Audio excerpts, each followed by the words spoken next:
गुज़ारोड़ा भरसाकोट तली जे Sindh public school में सकाफ़त के उजागर करण लाइ तकरीब थी गुजरी। तकरीब में उस्तादन काशिफ रज़ा टालपुर, अमानला पहियार समेत शागिर्दनि, वालिदैन, शागिर्दियाणियुनि वॾे अंग में शिरकत कई। इन मौक़े ते शागिर्दनि शागिर्दियाणियुनि पारां तकरीरूं, टेबलोज़ पेश करण समेत क़ौमी गीतनि ते झुमिरियूं पाए ख़ूब दाद हासिल कयो।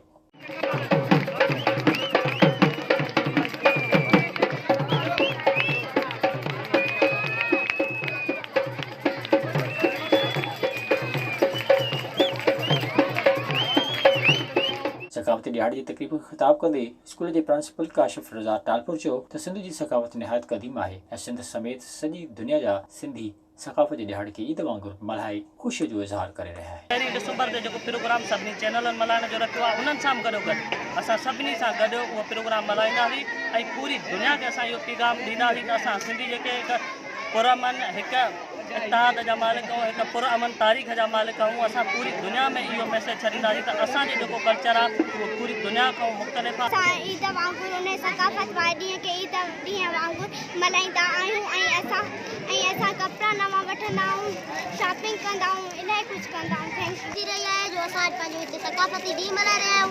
असांखे सिंधी क़ौम हुजण ते ॾाढो फ़ख़्रु आहे।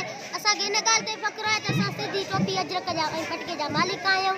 विज़िट कयो अवामी आवाज़ मीडिया ग्रुप जी वेबसाइट awamiawaz.pk